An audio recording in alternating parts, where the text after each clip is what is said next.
Ladies and gentlemen, please dance the national anthem.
Please remain standing for the invocation.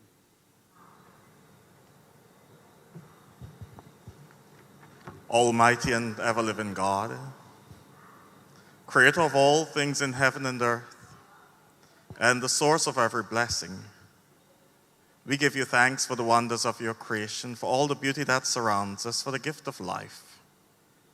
And we give you thanks for granting us the varied gifts with which you've endowed us to serve you in this world. We especially pray at this time for our nation Barbados, our leaders in government, in industry and commerce, our religious leaders, our families. We pray for peace in this nation, and we ask your guidance in this session that everything that is said and done may be a reflection of your glory. Amen. Please be seated.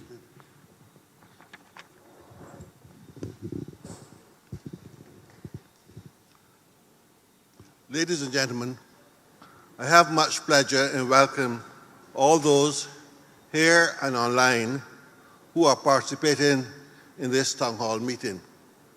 My sincere thanks to the media for promoting this event and for being present this evening. The commissioners on the panel for this evening's session are Commissioner Senator the Reverend Dr. John Rogers and Commissioner Cahill Kathiwalda, who is the lead commissioner for this session. The panel is joined by Ms. Sharada Granum, a public officer and a former member of the Republic Status Transition Advisory Committee and a member of the subcommittee who drafted the Charter of Barbados. Other commissioners who are present and in the audience are Commissioner Christopher De Caires and Commissioner Suleiman Balboulia. I thought I saw the secretary coming, did I? No? Not yet. I offer an excuse for the absence of Commissioner Shade Jimot and Deputy Chair Senator Gregory Nichols. I also acknowledge the presence of the Executive Officer to the Commission, Ms. Atkins, who's busy giving out copies of our handbook. This meeting, ladies and gentlemen, is a continuation of the meetings held earlier this year under the theme Have Your Say. However, the focus tonight and on the nights which will follow is on the Constitution itself, and tonight we're looking on the focus on the preamble to the Constitution and the appropriate place of the Charter in the Constitution. Before I pass the chairmanship of the proceedings to Commissioner Kathiwalda, I'm obliged to make two observations. The first is to remind you that your contribution shall neither be abusive or libelous. The second relates to observing the requirement of time to make a presentation. Now, there are a lot of you, but for consistency, you will see a timer showing the countdown of your time, at the end of which a bell will sound. You may return to make a contribution later on in the proceedings if time permits and others wish to speak. But if you persist in ignoring the timer, the technicians will cut your mic. I look forward to your cooperation, and I now pass the chairmanship of the proceedings to Commissioner Kathy Wilder. Thank you so much. Thank you very much, Justice Blackman, Chair of the Constitutional Reform Commission. And it is my pleasure to join the Chairman in greeting you all with good night and welcoming you to this yet another town hall and public meeting of the Constitutional Reform Commission. As you are aware, before today, we have had 3 town halls already. And those public meetings have been more general in nature in that they have allowed members of the public to come to us directly and have your say on any matter that is related to the Constitution. Going forward, as we move into the second phase of public engagement, the Commission will now be undertaking its remit on a thematic or chapter-by-chapter basis. You will recall that in the lead-up to the establishment of the Commission, both the Prime Minister and the Attorney General indicated to the public that they would have the opportunity to weigh in a structured way that would be done chapter by chapter. And to that extent, the Commission is now undertaking that. And so we begin today not so much with a chapter, but with the preamble to the Constitution. And I will say a little bit more about that in a few moments. But just before that, in addition to the comments which the Chair has made, there are also a few questions that many of us get quite a lot about the process of the Commission. And I thought that I would use the opportunity of these opening remarks to address some of those issues that persons have raised. As you are aware, the Commission was appointed in late June, and since then we have been involved in a significant amount of organizational planning in building out the internal capacity of the Commission, and that includes, for example, we have had a number of internal training sessions led by some of the most notable scholars in this field in constitutional law, and we hope to continue that process. We have begun these town halls. We have taken to the airwaves as one way of reaching the public. We have hosted shows on both Down to Brass Tacks and on Q100.7.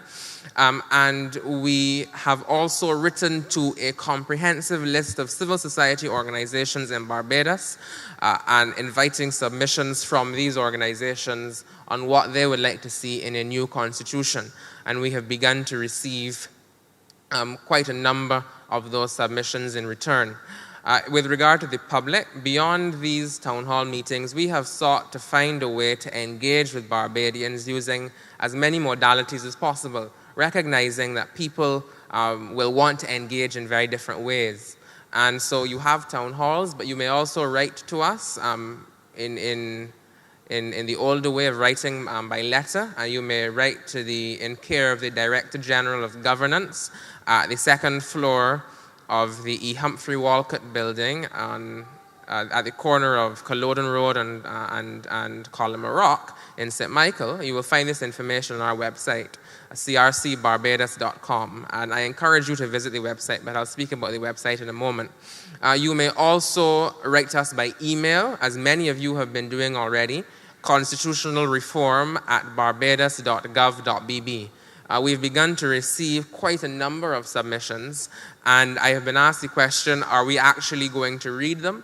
And I can say to you that not only are we going to read them, but I believe I can speak on behalf of my colleagues when I say that we have read all submissions that have come to us thus far, because we are sent them right away, essentially, and we review them and we review them over the course of time. And so we have reviewed all submissions so far, and we will continue to review your written submissions. But also, you have the ability to also call us, because we recognize that not everyone is going to want to put their thoughts into writing, but some persons are better at speaking. And so, in fact, the idea of the hotline was not generated in-house by the Commission, but was the result of a public engagement where we had one of our programs on brass tacks, I believe it was, and one of the callers or WhatsAppers suggested that we look into having a hotline. The Commission listened. We considered it and thought that it was actually, in fact, a very good idea. And so we tasked the Director General, very hardworking lady, Ms. Atkins, and her office with setting up the arrangements for that. And today we have the hotline. And on that hotline, you call, you leave your name, and so that in the event that we want to get back to you for anything, and you can then leave your submission. It's automated, so it's recorded, and it is there. The hotline number is 536-1250, and I believe that from time to time this information should be showing up on the lower part of your screen.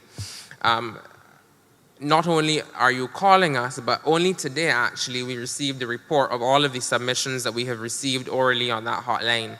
And so we are keeping tabs, therefore, on all of the various ways in which you can engage us. So you can be assured that we will consider everything before us. I can't say to you that I cannot look into the future in terms of telling you what will be the basis of our report or what will be the basis of the draft constitution that will be drafted. But I can certainly assure you that when it comes time for decision making, all submissions will contend, and we will consider everything in the fullness of time. We have tonight, our focus will be on the preamble to the Constitution of Barbados. The preamble, as you are aware, I'm sure, is a very important introductory statement to legal documents, and in this case, a constitution.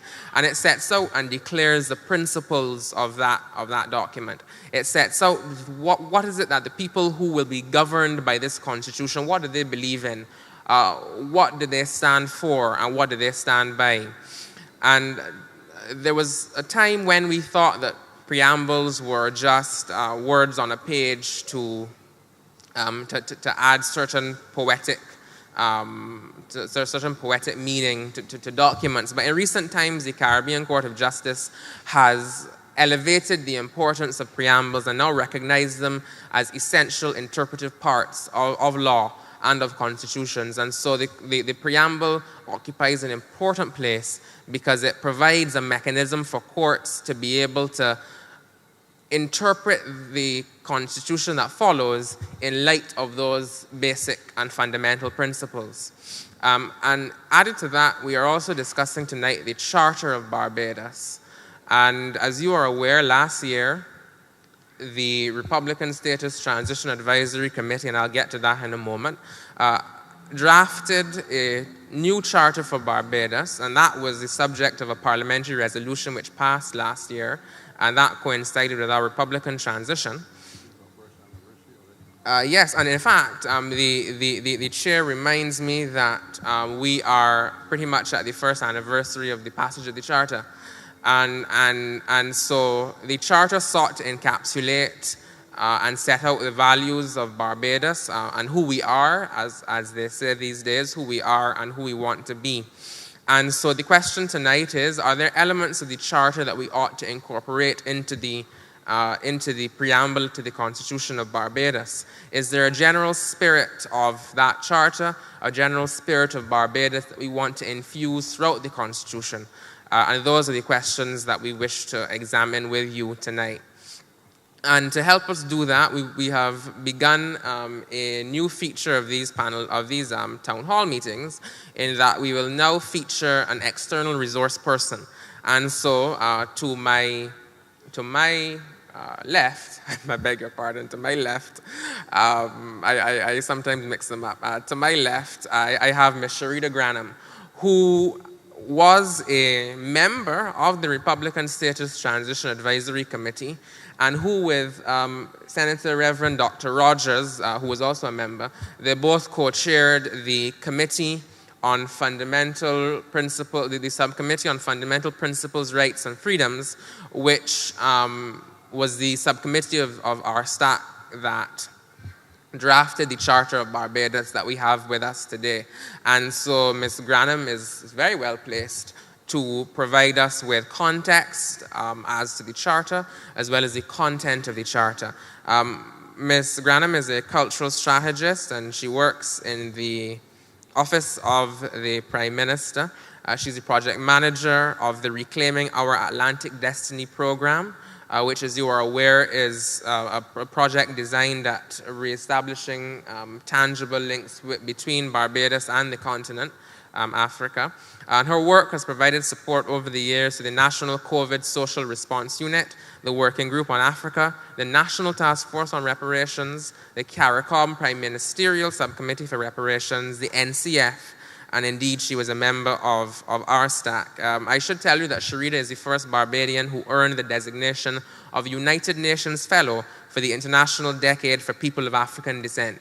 And so we have in our midst a very distinguished Barbadian who I'm sure will be able to contextualize the Charter for us. And so I now invite Sharita to provide some opening remarks.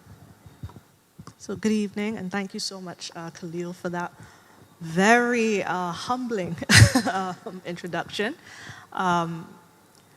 So thank you to all of you for taking the time to come out this evening and participate. This process, as Khalil and of course Chairman of the Commission alluded to, is extremely important, and your participation and contribution is invaluable.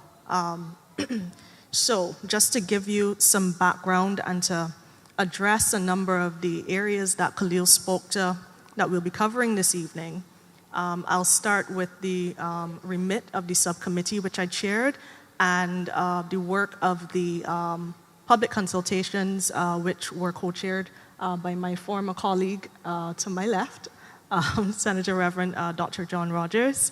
And oh, I'm sorry, I was told I needed to speak up. Is this any better? You can just nod. Yes? Thank you. All right. So very soon after the Republic Status Transition Advisory Committee was established in March of 2021, a number of subcommittees were formed to focus on very specific components of that committee. I will refer to it as RSTAC going forward, components of RSTAC's very large mandate. The subcommittee which I chaired was assigned the matters related to fundamental principles, rights, and freedoms. And my fellow subcommittee members would have included Senator Reverend Dr. John Rogers, the Most Honorable Patrick Frost, the Honorable Lolita Applewhite, and I see Mr. Suleiman Bulbulia here present with us this evening. And I want to take this opportunity very early on to acknowledge and thank former chairman of our staff, Dr. Marion Williams, and other fellow committee members who each would have made invaluable contributions throughout the process. Ms. Shirley Bell, Ms. Cindy Marshall, Mr. Adrian Green, Ms. Cecile Humphrey, and of course special mention to then Cabinet Secretary Mr. Hewlin Allman and Professor Cynthia Barrow-Giles for their outstanding service to the committee. So getting into what the core focus of the subcommittee dealt with when we addressed matters of fundamental principles, rights, and freedoms. Our focus was to review the recommendations related to fundamental principles and responsibilities and fundamental rights and freedoms as outlined in the reports of the 1979 Cox Commission and the 1998 Ford Commission, as well as all related draft or discussion bills or acts, to identify and research specific matters of duties, rights, freedoms within the context of Barbados's 21st century experience and our future ambitions, and to make recommendations for their inclusion within the Constitution, to facilitate public consultation on matters related to the constitutional duties, rights, and ambitions, with a particular emphasis on the engagement of the millennial and Gen Z generations in national conversations. And that is notable because, as you will recall, the last Constitutional Reform Commission would have been 1998. I am not great at math, but I know that 1998 till last year meant that people 40 years and younger would not have had any real opportunity to have any substantive engagement or contribution to a national conversation around constitutional reform. So this is truly a great time for those two generations to become involved and to participate in the civic matters of Barbados. And lastly, to study and inquire into the corresponding legal instruments which relate to the fundamental rights and freedoms, and in the absence of such, to make recommendations for their consideration.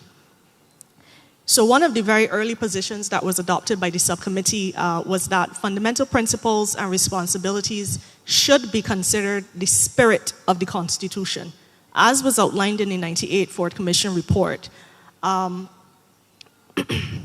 The subcommittee would have continued to review the relevant recommendations and documents and also set out to compile and examine a number of bodies of research of areas of immediate concern, namely matters of human sexuality and religious perspectives, human trafficking, modern-day slavery, child labor. We did global constitutional comparisons on their approach to fundamental rights and freedoms, examined the language of inclusivity as outlined in the 1998 Ford report and the 2004 draft Republic of Barbados Constitution Act, and identified very specific gaps. One thing that stood out in that particular analysis was the matter of citizenship and privacy. We examined the dissonance between public opinion and matters of fundamental rights and freedoms, and the role of the state in the protection of such rights and freedoms. Matters of racial discrimination, new media literacy, that list is not exhaustive. But you get an idea of the level of analysis that went into these matters. We took it very seriously. So after that extensive research and discussions on these various things, the committee noted a number of perceived weaknesses, either by way of omissions in content, context, or inappropriateness in language. And the research and the discussion on those areas gave rise to the idea of a charter for 21st century Barbados and 21st century Barbadians, one that would enshrine the traditional rights, freedoms, and obligations, and also embrace new and emerging rights, freedoms, and obligations. So, to get a little bit more specific, the committee supported the Ford Commission's justifications and recommendations around the inclusion of non-justiciable principles as a general policy framework. All non-justiciable means is that it's not actionable in court. It is largely symbolic. And a framework that shapes how the governance of Barbados is undertaken within our constitution. We noted that it was very necessary to point out that inextricable link between the responsibilities of both citizen and state to citizen in the process of enshrining and enjoyment of fundamental rights and freedoms.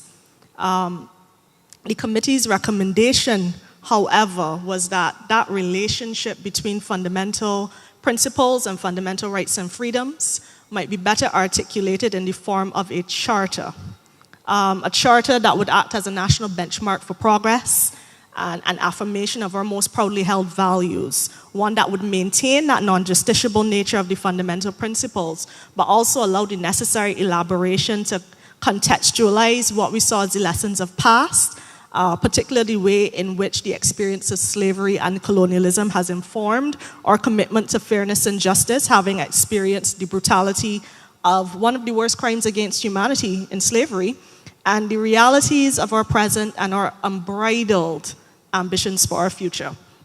So a charter that articulates that common purpose of Barbadians of all backgrounds and of all walks of life, having arrived to this land by very different means, but certainly asserting our equality in the process of defining the Barbados that we all want and that we all deserve.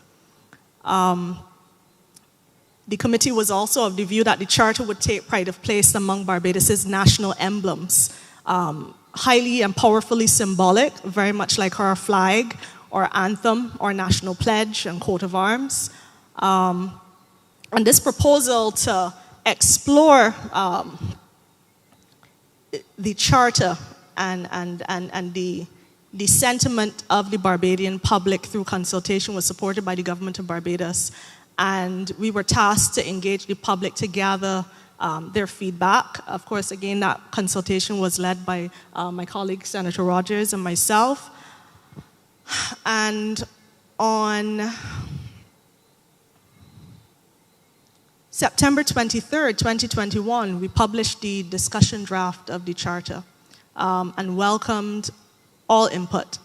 The contents of that discussion draft were based on the engagement that our staff undertook beginning all the way back from March of that year with various individuals, public, private, and civil society entities, as well as the written, oral, and video submissions to our staff, expert observations, and general public discourse on related matters.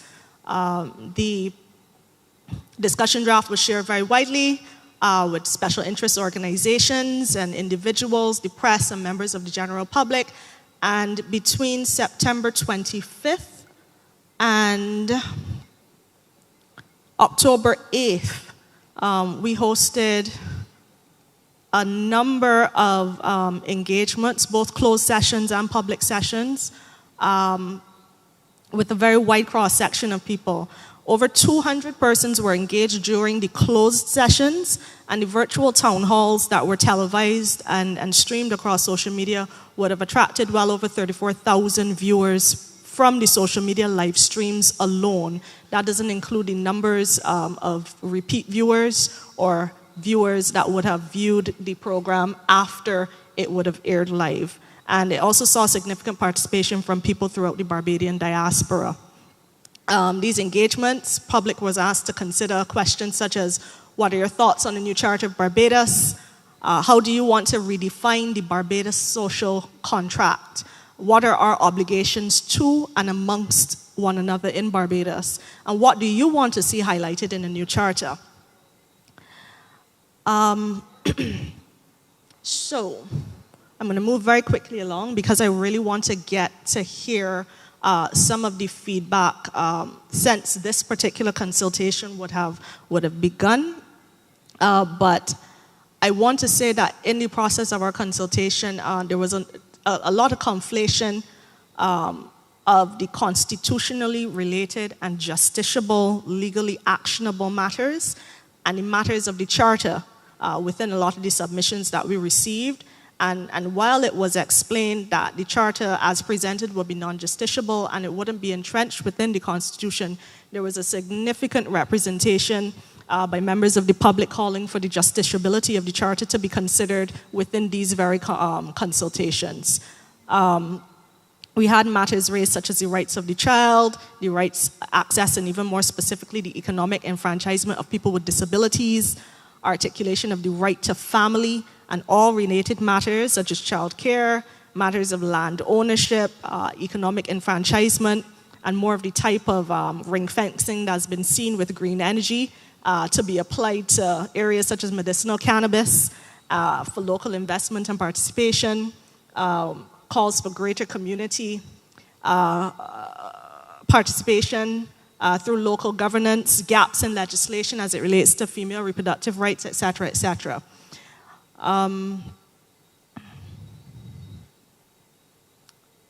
So I will close now and say that there was an overwhelming expression of support by the Barbadian public to embrace the concept of what a charter is and what it is supposed to represent and the general nature of the function of a charter. That very powerful symbolism as a recommitment to and amongst ourselves, as individuals, as institutions, and as a state, that was very widely acknowledged. And that overarching sentiment that was expressed to our committee was that the Charter as presented and as explained rejected the historically held idea that Barbados belongs to only one set of people. And they embraced the fact that it moves towards the idea that Barbados belongs to all of us. And I really want to reiterate that. Barbados is all of ours. When we say equality, we mean it in its truest sense. That was the context from which the charter emerged. So I will pause here and pass off to the audience, and I look forward to engaging with each and every one of you. Thank you. Thank you very, very much, Sharida. I think that you've really put it in context for everyone who is joining us here, and we thank you definitely for joining us here and to the persons who are joining us across the online platforms. Those of you on the online platforms, you are able to contribute in the various comment sections and so on, and we will get that, and I will be and it will be fed to me here. And those of you who are here to make submissions in person, as you see, we have the microphone right here for you. And just before we get to that, I want to echo what the chair said in the beginning with regard to, we are asking you that on the first occasion, of course, time permitting, you can always come back another time, but on the first occasion that you keep it to 5 minutes. And in the second instance, we're talking about things that are uniquely Barbadian, and we're coming up to the 30th of November. I know that we all agree that one thing that is definitely characteristic of all of us and of our national identity is respect for people. And we can, in a small country, disagree passionately with each other, but we can do so in a civilized and respectful and courteous way. And we all know it. And so the Commission fully expects that all engagements will be done in that manner. So as the chairman said, nothing that is defamatory, nothing that is disparaging of a person or a group of persons or anything of that nature. Because as Barbadians, we're better than that. We are able to disagree and disagree passionately, but in a very respectful way. And so with that, we welcome our first contributor. Please come to the microphone and have your say.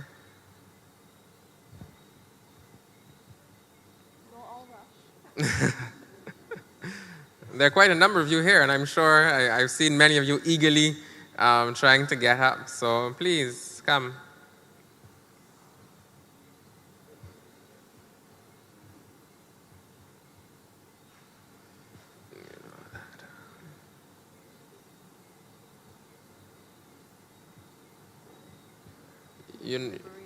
Yes, I see quite a few members of the audience and in hushed conversation between them, I guess, trying to decide who will come first. But sir, thank you very much, sir, for getting us the ball rolling tonight. Please remember that when you come to give us your name for the record and you go into your submission.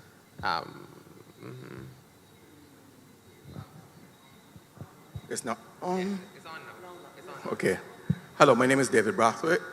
And actually, I'm here because I watched the previous presentations and I kind of found from what I saw an atmosphere that seemed hostile to me, right, from what I was seeing. I mean, one of the comments, the comment in the last session where someone was saying that unless they got their way, there would be riots on the streets, didn't seem respectful, didn't seem like the right context, and that disturbed me because as a Barbadian, I want to be able to say, this is a, you know, as has been said, we are all one.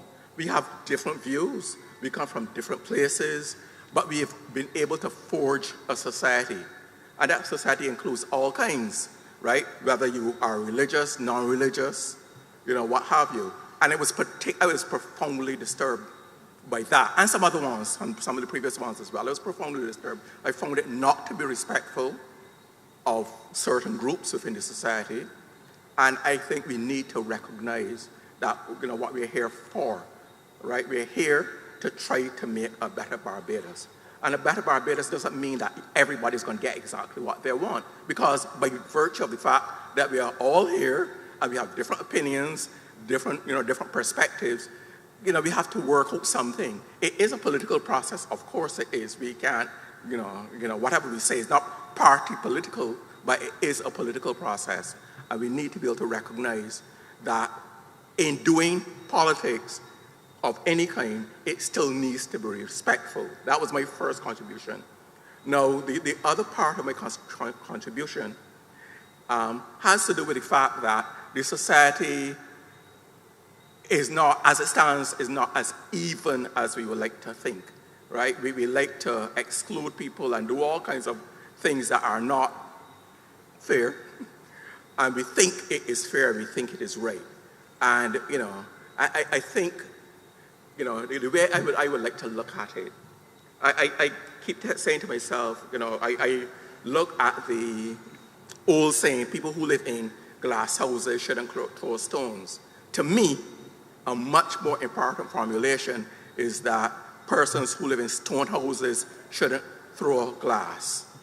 And what I mean by that is that we need to recognize whatever group we are in, we may be in our ivory towers, and we are not looking and thinking or being sensitive to where other people are at and what their rights are. We call ourselves a Christian society. I personally don't subscribe to that view because I think we are a secular society from the time we disenfranchised the church in whatever, 1967, 1969, whatever. So we're not quote unquote Christian, we are majority Christian. But let's take one example. School prayer. Everybody that don't want to be in school prayer outside in the sun, whilst those that are, whilst the Christian group are inside the hall and they're doing what they want to do. To me, that is not a fair perspective. The Muslims, the Rastas, the Hindus, the whatever, isn't there a space that can be made available for them to have their, is it devotion or reflection, right? I mean, why not, right? What about persons who do not have an idea or who are essentially agnostic or atheists? What about them? You can't go into any place in Barbados and have any kind of formal meeting without having to have a Christian prayer. I mean, and it doesn't take away from anybody else to say, well, okay, this is not the place for it. You have your place for it. It doesn't take anything from anybody. But the idea is that persons feel that they're a thing. I mean, another thing, I grew up in a neighborhood in which people will come up there, what they used to call open air meetings, and blast for the whole night till 11, 12 o'clock. You couldn't call the police.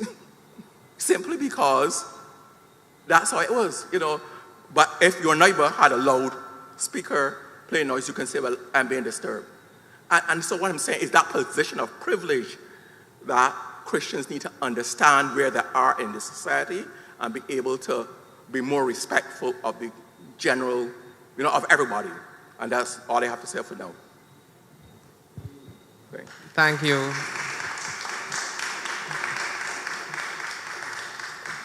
Thank you very much, Mr. Brathwaite, for, as Sharita said, being brave to start the ball rolling when so few others wanted to. So thank you. Yes, sir. Welcome back. Oh, dear. Hi, I'm Jabari Jones. I think the preamble of the Constitution should make some mention of sustainability, of considering the need for future generations to use our resources. That's it.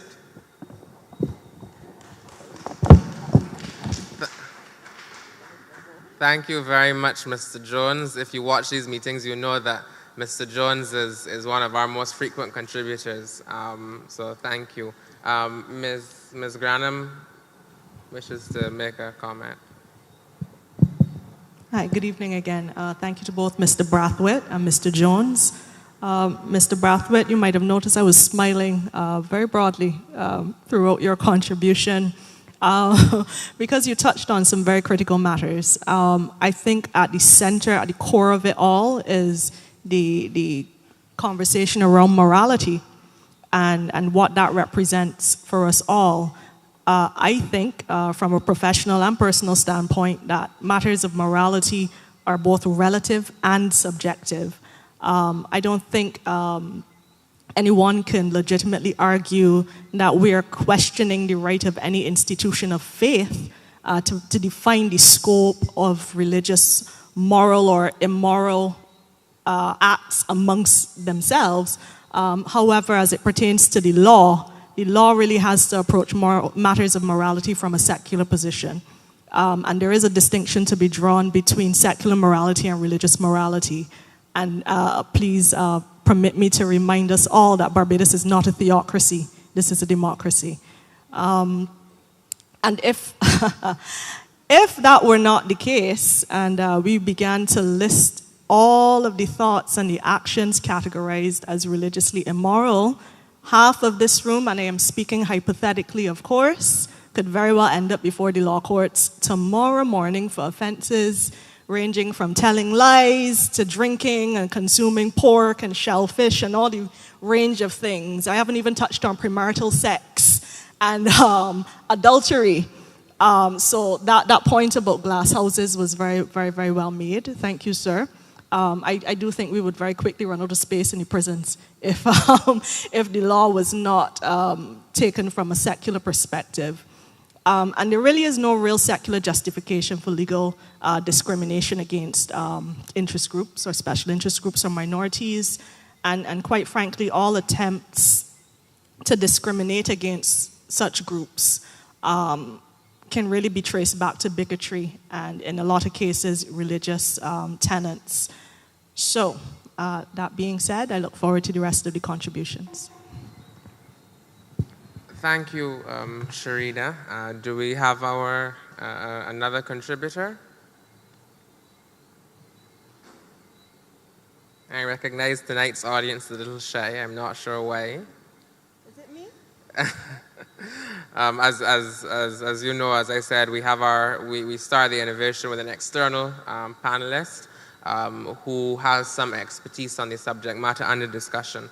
And today that is Ms. Grant. I'm not a member of the commission, but certainly well versed in the subject matter. Yes, sir. Please give us your name. My name is Hudson Ennis. Previously they said 5 to 7 minutes, so now I see we've been reduced to 5 minutes. I hope I'll get at least 6 minutes and give me a little time after the bell rings. The Constitution of Barbados states in its preamble, the people of Barbados proclaim that they are a sovereign nation founded upon principles that acknowledge the supremacy of God, the dignity of the human person, their unshakable faith in fundamental human rights and freedoms, and the position of the family in a society of free men and free institutions. I want to focus on these three principles: the supremacy of God, the unshakable faith of human rights, which in itself implies acknowledgement of the dignity of the human person, and thirdly, the position of the family in society. The first one, the supremacy of God. Many persons have interpreted the disestablishment of the Anglican Church in 1969 as the secularization of Barbados. And we heard arguments again tonight that Barbados, to the effect that Barbados is a secular society. It was not the secularization of Barbados. Under the Anglican Church Act of 1969, the Church of England ceased to be established by law. What this did was to level the playing field, requiring the Anglican Church to provide for its own finances and manage its own affairs, just as all the other Christian denominations were required to do. The Anglican Church effectively lost its preferential treatment. The law did not establish a secular society. The Barbados Population Census of 2010, which is the most recent census available, records 23.9% of Barbadians as Anglican, 19.5% Pentecostal, 5.9% Adventist, 4.2% Methodist, 3.8% Roman Catholic, 18.3% other Christian, and 21.8% with no religious affiliation. In summary, 75.6% of the population profess to be Christians, and 24.4% of the population were non-Christian. What further evidence is required to show that Barbados is unquestionably a Christian society? This is an official government population census and is available on the government information website. Reference to the supremacy of God must therefore remain unchanged in the Constitution. Secondly, our unshakable faith in human rights. Article 2 of the 1948 Universal Declaration of Human Rights states, "Everyone is entitled to all the rights and freedoms set forth in this declaration without distinction of any kind, such as race, color, sex, language, religion, political or other opinion, national or social origin, property, birth, or other status." These are all fundamental human rights that were established and agreed to by the United Nations member countries and were consistent with our Constitution when we first became independent in 1966. However, in 1981, our independent nation joined 23 other Caribbean and Latin American countries and signed and ratified the American Convention on Human Rights, which is enforced by the Inter-American Court of Human Rights, the IHR, and in so doing appears to have ceded the sovereignty of our courts to the IHR. It should be noted that the USA never ratified this treaty and continues to execute murderers at will, something that adherence to this convention apparently prevents Barbados from doing. In 2018, in response to a question raised by Costa Rica concerning the obligation of member states to implement recent changes to the convention, that is the American Convention on Human Rights, the IHR issued a clarification statement reiterating that all member states, and that includes Barbados, must recognize and guarantee the rights that are derived from a family bond between people of the same sex. This includes marriage. It requires governments to guarantee access to all existing forms of legal domestic systems, including the right to marriage, to ensure the protection of all rights of families formed by same-sex couples without discrimination.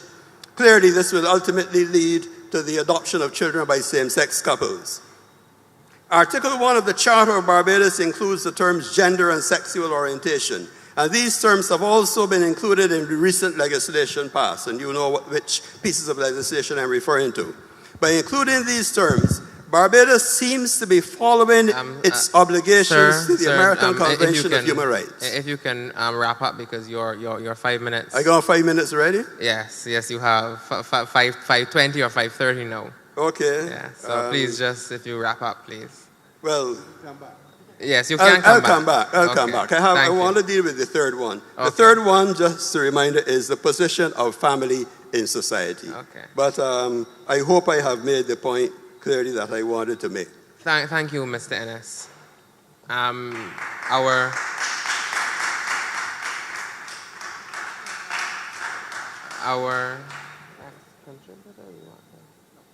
Our next contributor, please.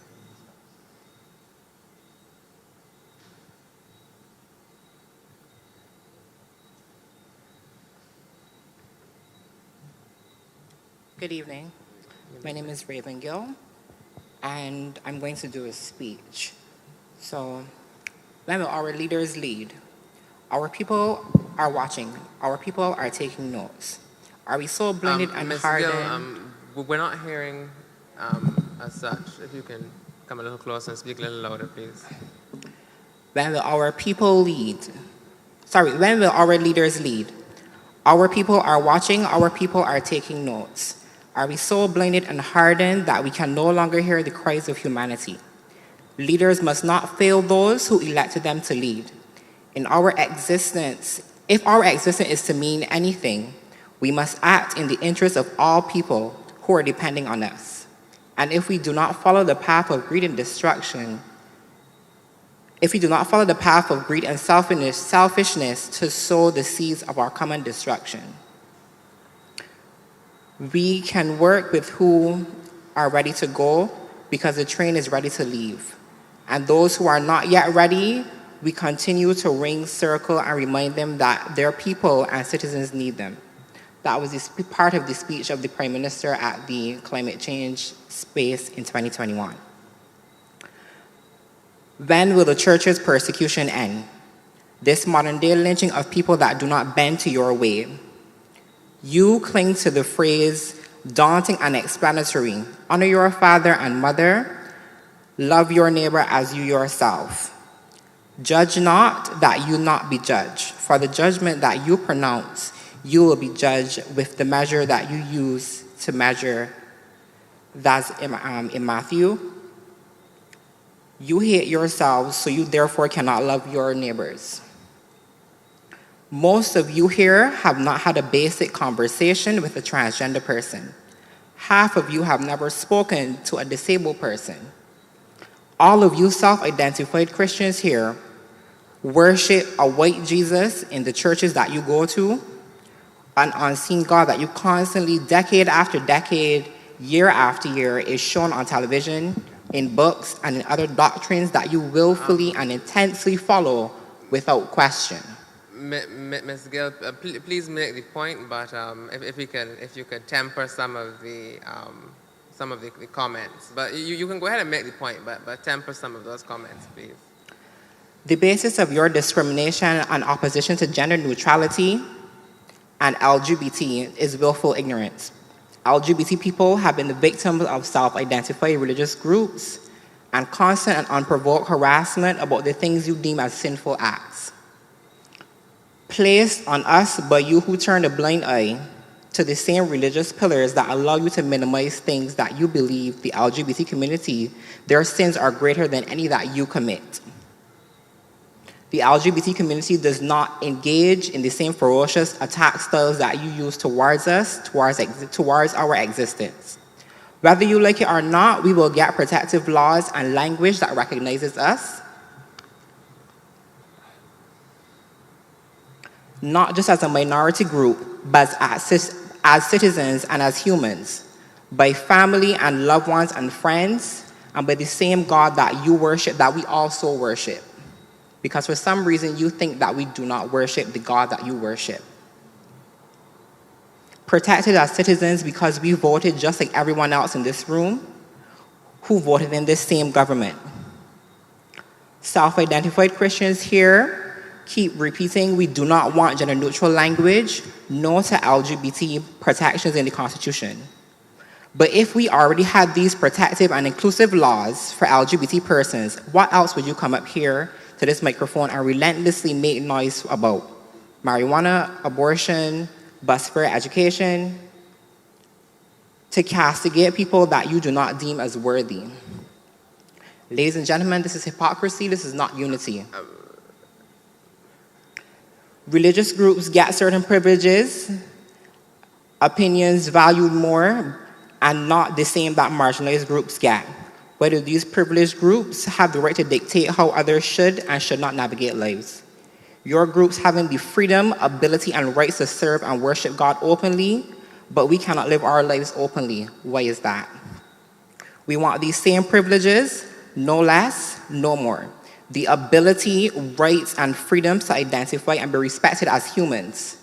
And as adults, we are not advocating for our children's rights. That's your job, to raise your children and treat them how you see fit. As adults, we want respect. And if you cannot respect us, that's between you and God. Stay out of LGBT people's adult lives. Since you're not a part of this community, mind your business. Ms. Gill, your time. That's it. Okay, thank you very much, Ms. Gill.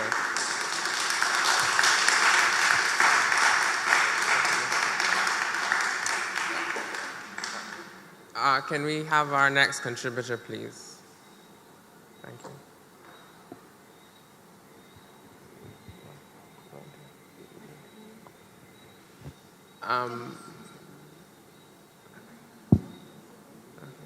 And after the gentleman, then we will.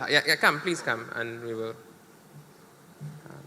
Yes, good night, everyone. Good night. Yes, my name is Kerry New. Sorry, sir, I'm. Kerry New. Okay. Now, how to put it? I was glancing through the charter 2 days ago, and well, some of the comments tonight with reference to religion and so on came to mind as I was glancing through and listening tonight. And I'm of the opinion that with reference to the charter, you mentioned respect tonight. And within the charter, the new charter, they have a section on respect. Now, to solve the religious problem, I think we should include something with reference to respecting belief and non-belief. You know, you could tell me if I'm wrong, if it's included in there. I don't see it, but respecting the rights of belief or non-belief, persons who believe, persons who don't believe. I think that should be included. And with reference to the LGBT community, yes, in Barbados, you're going to have a challenge with reference to the Christian community and the development of ideas. I think persons need to respect persons' ideas. I think we should be more concerned with the well-being of each other. And so long as it is not affecting you in a negative way, I think we should be concerned with the well-being of each other. So for instance, I've heard mention about the sexual orientation shouldn't be included or even shouldn't be part of it. Who you're attracted to is, your business. Who you like is who you like. And so long as it's not affecting anyone personally in their development, I think it should be passed by the wayside.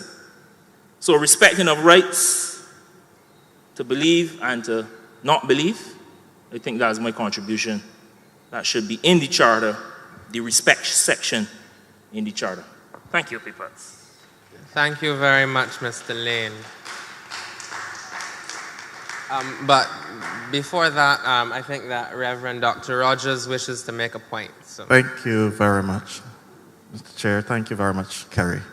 I don't know if the section on the diversity speaks to what you would have been speaking of, where it says, we acknowledge the multi-faith heritage of our society and we appreciate the value added to our religious and spiritual culture by the diversity of all faith communities and spiritual entities, and their continuing capacity to have a strong and lasting influence on the quality of life in Barbados. You were saying that there should be something more added to that? Yes, you can come in. Yeah, because when you say faiths, different faiths, I consider non-belief. I don't consider non-belief as a faith. Right, so I think there needs to be a it's separation. Like spiritual entities too. Spiritual entities? Non-belief has nothing spiritual included in there at all. If you believe nothing, you believe nothing. Right, so yes, I think I guess you could put it that way, but it would be more clear if you include non-belief or lack of belief, something of that sort, because everything isn't spiritual for some people, Pardon? Non-theist. Yeah, something along those lines. If you say creed doesn't have to be faith. Creed, and I think that was the submission I made when I submitted to the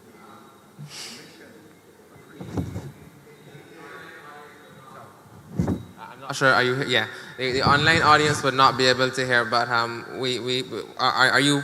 Is it going to be a short comment, Mr. Brathwaite? Okay.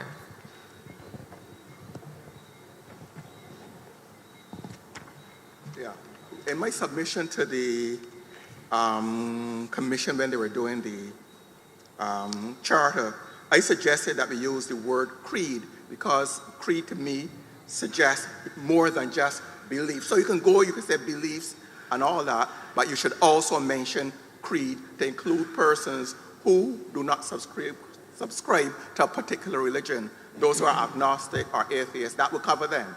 And the other thing, which probably is more controversial, is that if we have people who are saying the word in the beginning of the preamble should be God, and people say it should be creator, I don't even know why that is necessary, right? But, that's one I'm prepared to lose because I know I will lose on that one. But the idea to me should be that they really and truly we are here because we are human. Our rights are derived from our status as human beings and nothing more. We are human beings and citizens, full stop. Thank you, Mr. Brathwaite.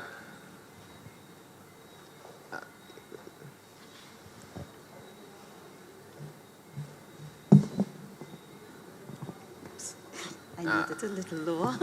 Could we? She can't get it lower. Huh?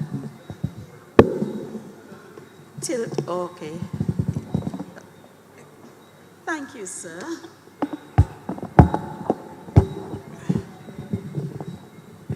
Oh, help me. Thanks, sir. Good night. My name is Veronica Evelyn. Now, we can see clearly that we do have a problem, and we are defining the nature of the new republic. The question asked was, do we believe that the preamble in the Ford Commission should be adopted? And my answer is yes, but with some modification, and I'll look at those modifications.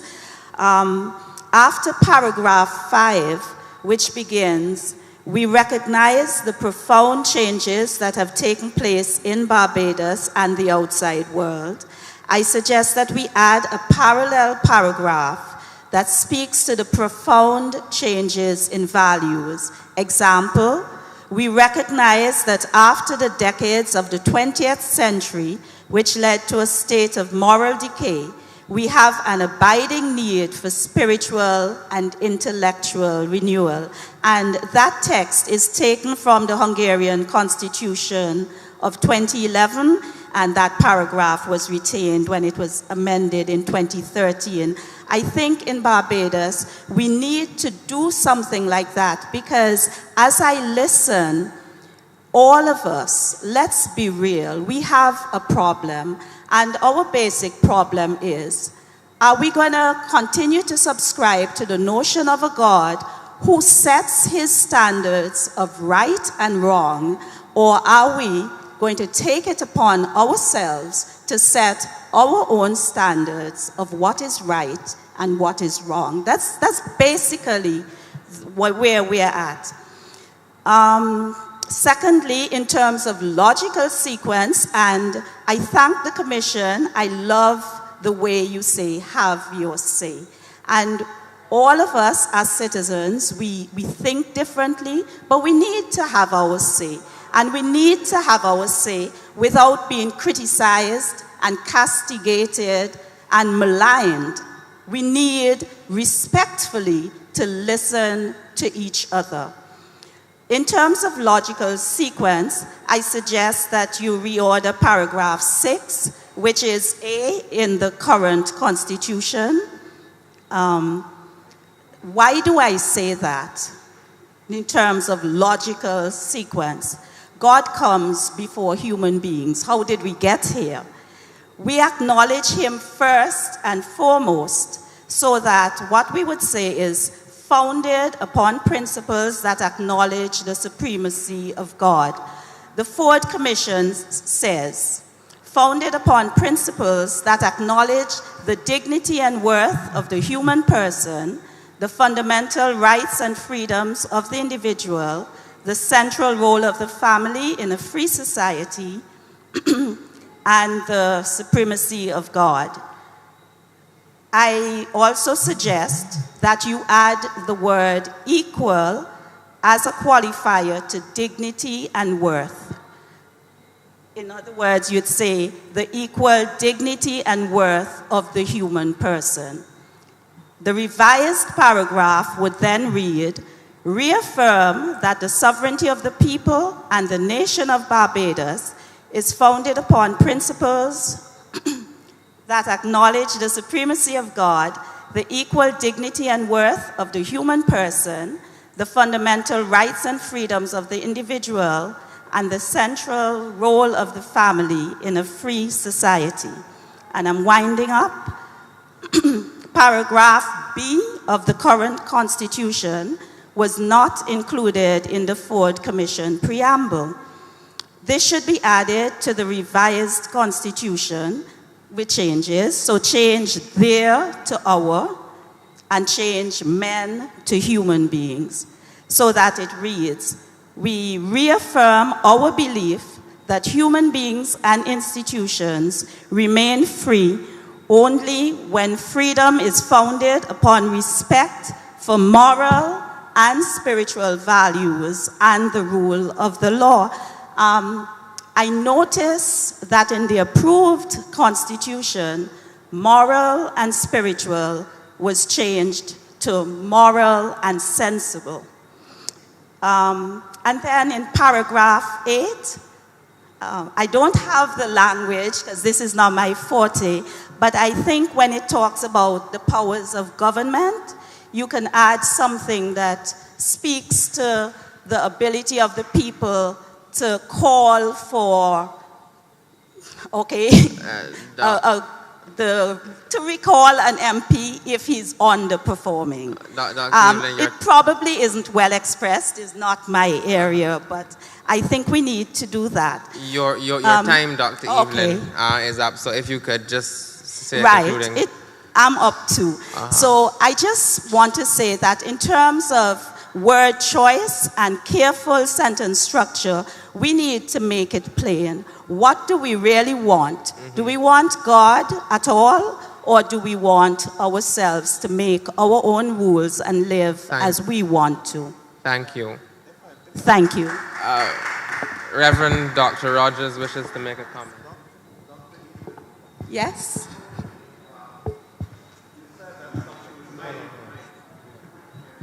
Yeah, go ahead. Hello? Oh. You said that something was changed in the Constitution from moral and spiritual to moral and sensible. Where is this? Yeah, I have it there. In the approved charter. In the approved charter.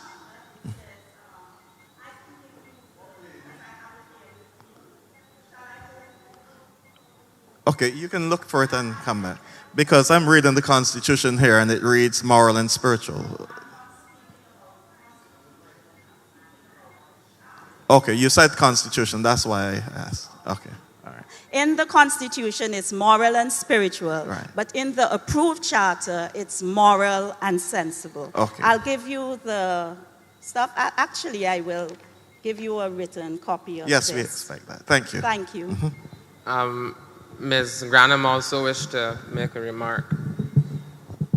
Yes, that's okay. Great, it's on. My first response is to Mr. Lane. Where is he?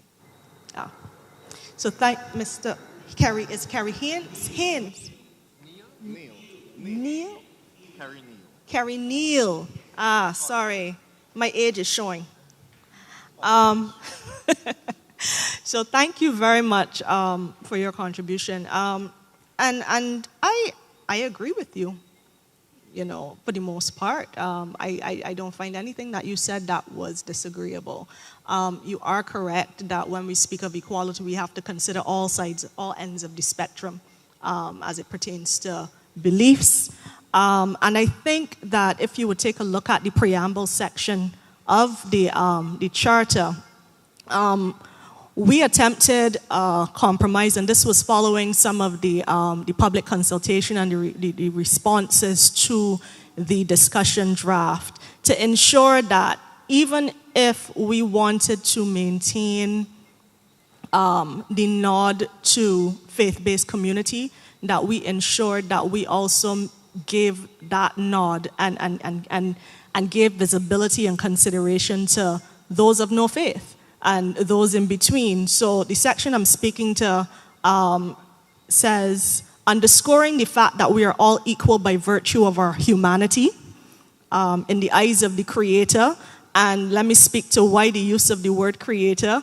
Or all faith-based communities are not Christian and do not subscribe to quote-unquote God. And we sought to embrace all, again, staying true to the nature of equality and representing everyone. And also, so let me restart. Underscoring the fact that we're all equal by virtue of our humanity in the eyes of the Creator and according to the laws of this land regarding of our ancestry. So we sought to capture that balance in that section. I also want to mention that the section that you spoke to around respect, I think that's captured under Article 2, yes. The first paragraph under Article 2. That speaks to that duty of care that we have for one another.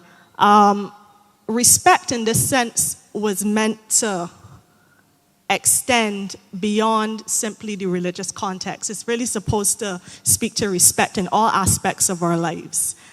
So in that regard, I think it does capture, paying homage to all faiths, all non-faiths, all beliefs, etc., etc. So I hope that satisfies your concern.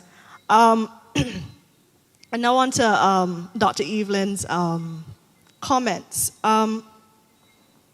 I won't speak to the recommendations because I am not a member of the commission that is receiving said recommendations. I'm sure. Right, and I don't think they will speak to them in this particular forum, but please be assured that they are noted. But I wanted to first express my disappointment that this conversation has been so skewed around a handful of words that appear in this very substantive, very robust charter. This charter represents so much more than just the two sexual orientation and the word creator. And I sincerely hope that we can take the time to analyze and address and discuss all of the other equally relevant and equally important and equally critical matters of our national development within the context of this forum. So that is one. And two, a lot of what you said, Dr. Evelyn spoke to duty of state.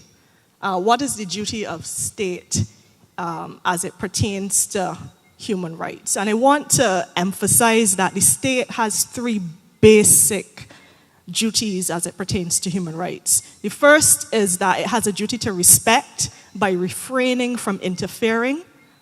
It has a duty to protect by preventing others from interfering.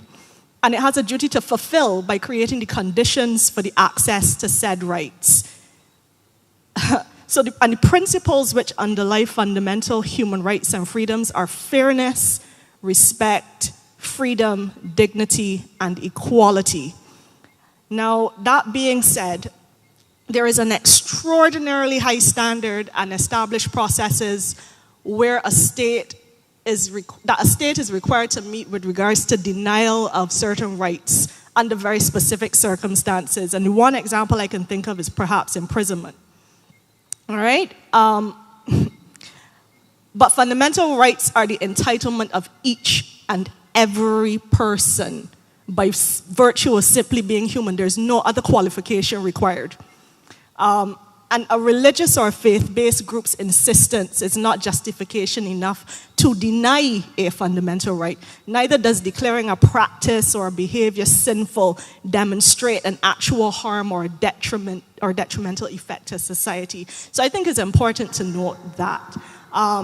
Yes, opinions and diversity of opinion is important, but the reality is the very rights that you are entitled to extend to everybody else. That's the reality of human rights. So I just wanted to make that clear. Thank you. Thank you very much, Ms. Granham. I think that we had the gentleman in the patterned shirt first, and then I recognize the gentleman in the blue. Good night to each and every one of you guys here. I must say this is the first time I've been a part of some town hall meeting like we are here right now. Your name, sir? Lancelot Myers. Yeah. Lancelot Myers, yeah. Thank you. And, you know, it's a privilege to be here even at this point because I've never been a part of this kind of environment, and it's more so now that I'm seeing what's going on in this island. By the way, I've been here for 40 years as a citizen here from Guyana. And I sometimes wonder, why is it we have to be going through this kind of episode? Why is it we got to talk about the agendas, about who is who and who is what? We are a Christian society. This country belongs to God, belongs to Jesus. And we should not be in this kind of environment where we are conducting tongue meetings to decide who we want to be, who we want to become. We should not be involved in this kind of environment. It's a waste of time, according to what I feel about this. Listen, God made Adam and Eve, not Adam and Steve. I just said it. He made Adam and Eve. Sir, he made Adam and Eve. Sir, you will be allowed to make the points that you want to make, sir. But in keeping with the spirit that we started out with in terms of respect and so on, we're going to need you to temper it a little bit.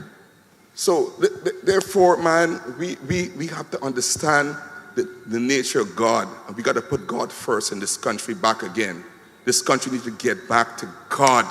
Get back to what we know who God is. We said God has been on our side for all these years. And now we're debating whether it's not, we got to be this and be that. Them young people we're growing up, they are confused if they want to be a boy or girl. Sir.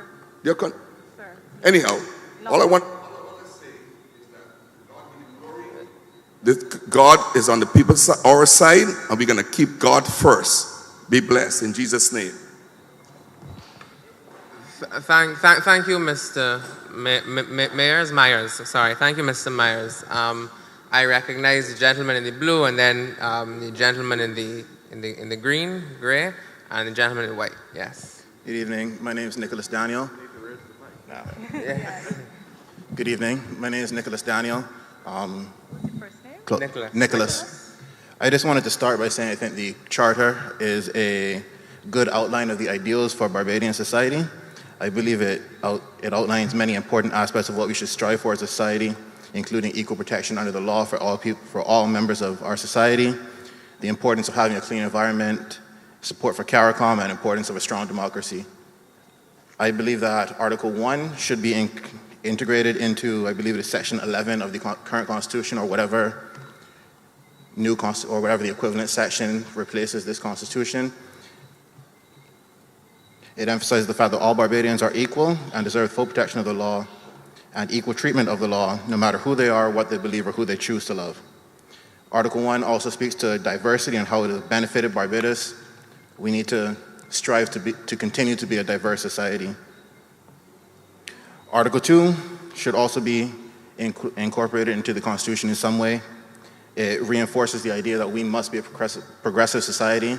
I believe it mentions that we, current generations, owe a debt to previous generations, and that we also owe it to the generations coming after us, that we owe it to them to leave it a better place than we have found it. We have to work hard to make sure that we do that. And Article 3, I believe, is about democracy. I might not agree with many of Dr. Evelyn's comments, but I do think that the idea of having recall elections is one that should be looked towards. I also believe that we must enshrine the right to vote for all Barbadians above the age of majority, including those who are imprisoned. And that is my contribution. Thank you very much, Mr. Daniel. The gentleman in the greenish, grayish top. Hi, good evening, everybody. Can you hear me?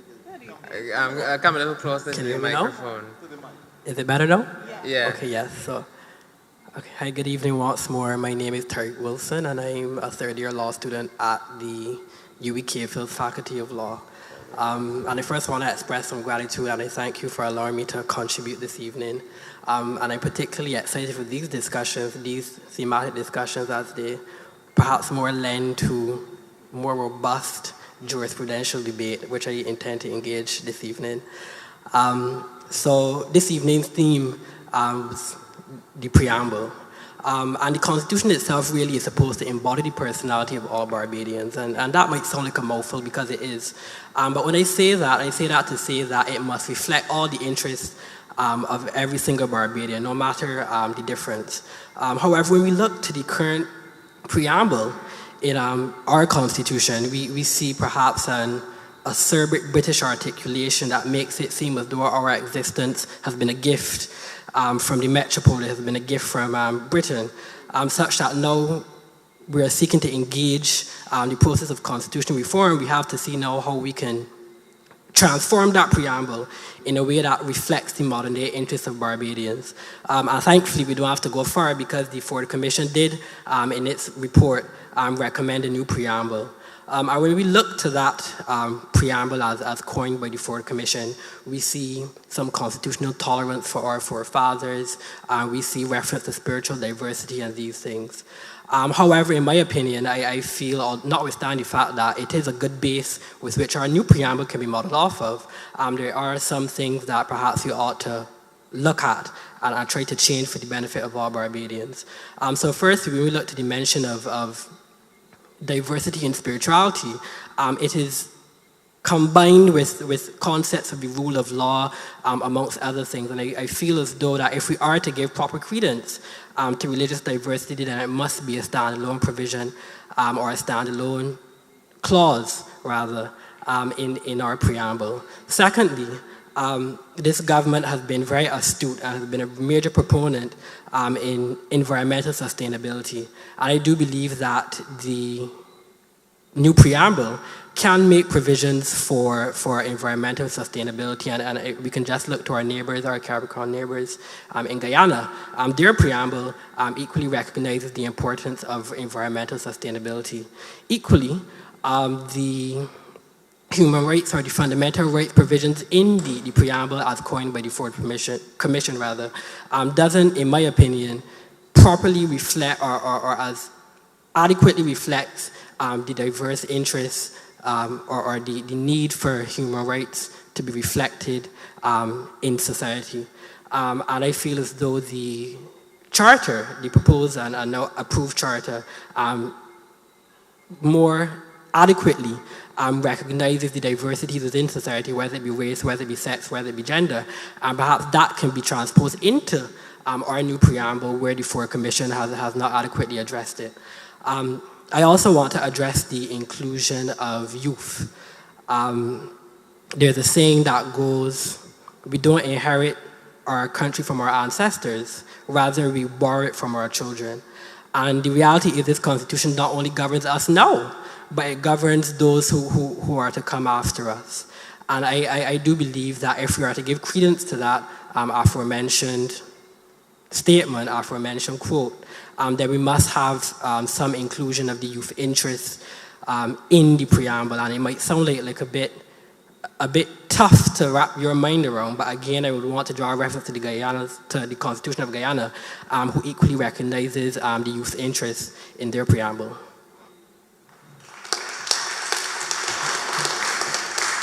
Thank you very much, Mr. Wilson, and certainly if I take off my commissioner hat for a moment, I'm sure that the public would agree that the Faculty of Law and its students have a lot to offer, and so we look forward to written submissions from law students like yourself, Mr. Wilson. I believe that Ms. Granham wanted to make a response. Okay. Okay, age before beauty? Thank you. Thank you so much, Tariq. I have to say how happy I was to see someone your age come up so boldly and so bravely. My friend here in the blue shirt as well. These true youth, not some of the ones who masquerade that I see in the back of the audience, that have been deducting a few years off their age for the last 5 or so years. No name, no blame, no lockup. But I do agree with you. And our committee would have made some recommendations with regards to the preamble as well. I want to speak specifically to the Ford Commission's recommendations around the preamble. There would have been strong criticisms of the existing preamble of the Constitution dating as far back as 1998 when the Ford Commission made its recommendations, and mainly on the following grounds: that there was no reference to the historical fact of slavery, which is a central element of the evolution of the Barbadian polity, that it commences with a blatantly anti-historical, and might I add revisionist, claim that the love of free institutions and of independence has always strongly characterized the inhabitants of Barbados. We have suffered our way to that wisdom. And the reference to the supremacy of God may plausibly be interpreted as excluding non-Christians from the purview of the Constitution. Now, let me remind you, I just read that as an exact quote from the Ford Commission's report from 1998. The Ford Commission also explained that some constitutions have no preamble, and that while preambles are not generally considered to be essential, they supported and strongly supported the view that we could have a preamble, and we needed preamble to speak to the inspirational and links between periods of history and mirroring development of the nation. So everything you said, Tariq, bang on. I want to, who was it, Mr. Myers? Lancelot? Hi, yes. There's a quote I'm gonna pass off to Senator Rogers, but I want to ask him to begin with a quote, a Voltaire quote that I recall him using very, very often, and I will piggyback on that as my response to you, Mr. Myers, and I really hope that you take it in the nature that it is intended. Yes? I don't know why Ms. Granum is putting me in trouble, but it was Voltaire who said, "I may not agree with what you say, but I'll defend your right to say it." So we'll operate in that spirit here. Tariq, in the charter under Article 2, I think we mentioned, this was a big discussion because we thought that there was not enough on the youth and children there, but there is something here in speaking about raising our children, understanding who children are and the critical role they have in our present future. And we shall prioritize, protect, guide, nurture, heal, and love all our children. But I do take your point that more perhaps can be said in terms of the youth. Thank you. Thank you, Reverend Dr. Rogers and Ms. Granum. We will take the gentleman in the white hat, the lady in the black, Mr. Innes. Yes, Mr. Innes can come back, and then the lady in the purple.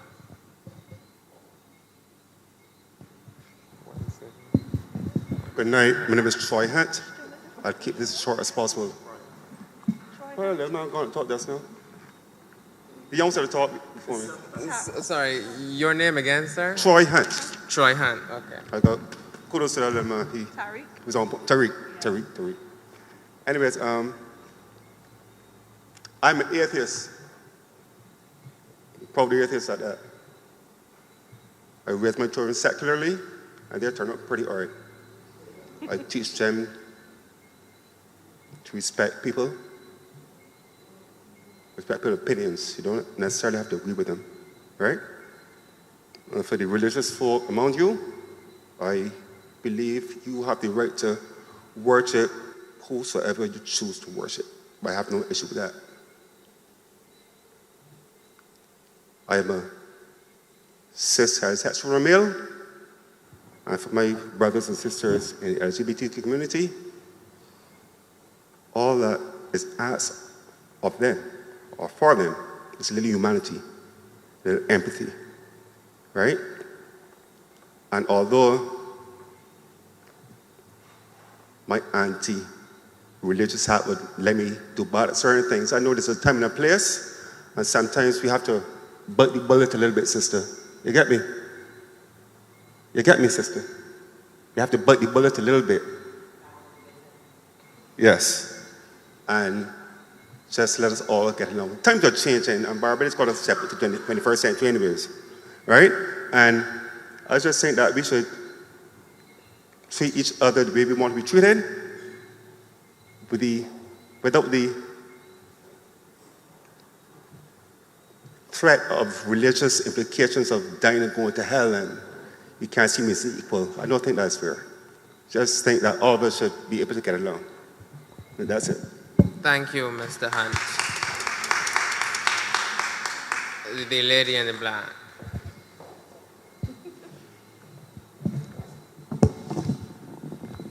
Hi, good evening, everyone. Nastasia Rambaran.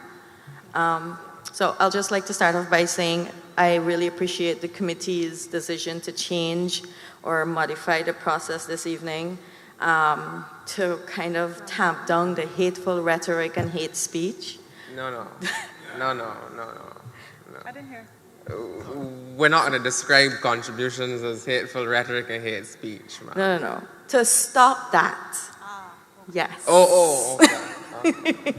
I appreciate that effort has been made because in the past meeting, that was very prevalent and it was very disturbing and traumatizing. So thank you very much. On that note, though, with the committee's work, I would really appreciate some clarification going forward as to how this process factors into the final analysis of how the Constitution is modified or reformed. I know you've mentioned some of the factors that will factor in, but I would really like to get some idea of the weighting and the scoring that is accorded to each element, because I find it's kind of opaque as it is. Specifically with regards to the charter, again, applaud the charter. I think a lot of work went into it. I really appreciate most of it and the elements, especially about colonialism, our dark legacy of enslavement, and acknowledging our indigenous past. I think I would propose as well, instead of gender identity be included, but also in Article 1, where there are forms of intolerance and abuse listed, I think sexual abuse needs to be included in there. It has been omitted. All the other forms have been written out, but sexual has not been named, and it's especially heinous, as you would know. And I think that's it for me. Thank you. Thank you very much. With regard to the question related to the process issues, the Commission is still very much, as the Chairman puts it, in the listening and reading mode, and so we have not quite entered the phase of the decision making. And when it comes to that particular phase, the chair would agree that we will consider submissions that are made to us. So we will consider the written submissions, the oral submissions, the town halls, and everywhere else that we engage with persons. We will consider all of those submissions in being able to come, in being able to formulate our recommendations. It is important, and I thank you, Ms. Rambaran, for the opportunity to say that the Commission is tasked with the final product being not only a report of our recommendations, which is what the other two commissions, the Ford and the Cox Commission, were tasked with, but we are also charged with providing drafting instructions for the drafting of an actually a new constitution. And in that effort, the government has provided to us the services of retired Justice of Appeal Sherman Moore, who is himself a highly experienced legislative drafter. And so our final output as a commission will be a report of our recommendations, a report of submissions that we have received and our recommendations, as well as a draft constitution. That is, however, not the end of the road. Our output will have to be considered by the Cabinet, and the Cabinet will make the decision that, precisely. The Cabinet will make a decision, but that is not the end of the road either. Because as you are well aware, constitutional amendments, and an amendment can include, within the definition of amendment is the idea of entirely taking away and replacing, require, well, the most important sections, so to speak, require a special procedure in Parliament. And so if the Cabinet does agree, and it goes forward, it would have to be approved by a 2/3 majority in both houses of Parliament. And so the final outcome really is not in the hands of the Commission. But our work, we feel, will be made as best as it can be by receiving as many submissions from the public as possible to inform a report that looks like Barbados and that is representative of the people of Barbados, and a constitution of which, a draft constitution of which the public can be proud. And that is certainly our commitment to you, on behalf of my colleagues. You wanted to make a response, Sharita? Yes. I was a little distracted. Thank you. May I call you Nastasia? Yes, thank you so much. And I have to admit that I am embarrassed that we did not catch that omission. I think it may have been taken for granted that it was implied, but your point is well taken. Thank you. And if I could give a very, very quick insight into how we got to the amendments that were made to the discussion draft in the charter process. A critical part of that process was that the committee, when assessing those recommendations, the committee remained mindful of the nature of learned and entrenched prejudices of people, and each submission that was received was considered under a very, very simple assessment rubric, which sought to maintain key principles, and those are that the charter is not the domain or the instrument of any one group or select groups of people, that the rights-based ideals of respect, partnership, and diversity must be reflected in the intent and the substance of the charter. The charter must not be used as an instrument of oppression or exclusion, and that the charter must maintain the balance of rights, freedoms, and duties of citizen to state and state to citizen. So I hope that offers a little bit of clarity into our process. And I need to reinforce that our process is separate and distinct from the process of this commission, which has kindly invited me to participate in tonight's proceedings. Thank you very much, Ms. Granum. Thank you very much. We have, Ms. Haran in the purple, and then we will take Mr. Innes. Is Mr. Innes still here? Yes, Mr. Innes, you can return for about 2 to 3 minutes, if you wish. Good evening, everyone. Thank you so much. Taitu Haran. First, I want to thank everyone here who has been listening so attentively. I appreciate the comments. I think one of the things that comes to mind in terms of this process that I've been listening to so far and the previous meetings is that there is space for everyone. And the challenge with the constitutional reform process is that it pushes a lot of buttons about who is welcome, who is not welcome, who is included, who is excluded. But I think the spirit of the charter is an opportunity, not just the charter, but the Constitution is an opportunity for us to remember that there is space for everyone, and therefore there's also an opportunity for us to grow and expand to welcome and include all members of the human family in Barbados. So on that note, I wanted to affirm that I do agree with the direction that it is going. I also support what you have included so far. I also want to support the point that Nastasia had made earlier, is to have for Article 1, there's a difference between gender and gender identity and sexual orientation, and I think that distinction should be made. So it's gender, which deals with gender-based discrimination or gender-based affirming of rights and obligations and duties, but also gender identity, which is something else. I think gender identity should be something that should be included, and then sexual orientation, which is already included. The second thing that I think we need to probably pay attention to is looking at Article 3, which focuses on democracy. I like the spirit of the several paragraphs that are there, but like my colleague that had spoken before me, I think I think we have enough reason to name this spirit of increasing youth participation.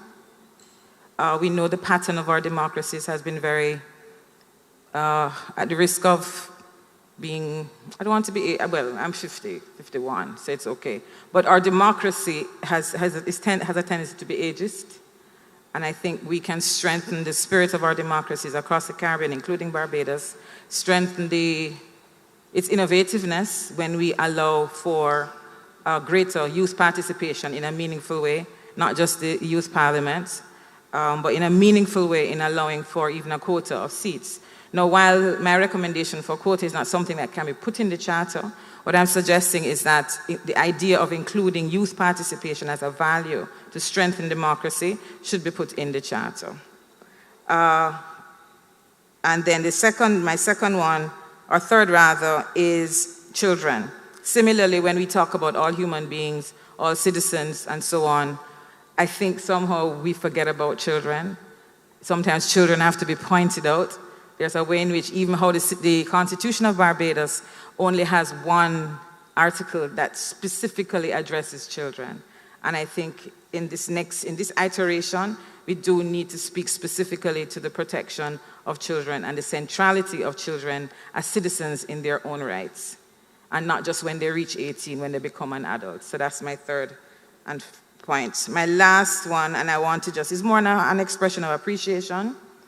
I appreciate the idea of including the word creator as opposed to God.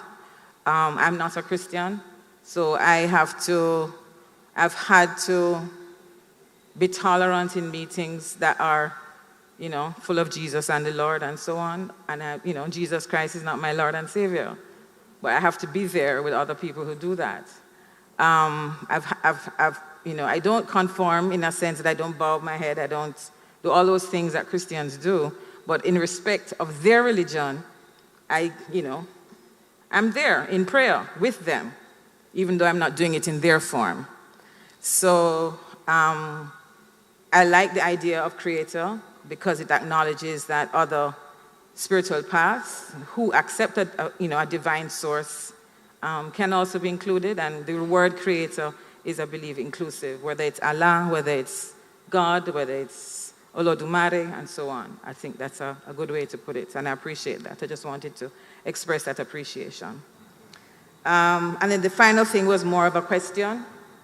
You started to talk about it, but I would love to be able to find out if the substance of the charter, what aspects of it are you considering to be judiciable, as well as those that are you considering that are not going to be judiciable? Because then that is another set of discussions that may be quite enthusiastic, I'm sure. So that's where I'll leave it for now. Thank you so much.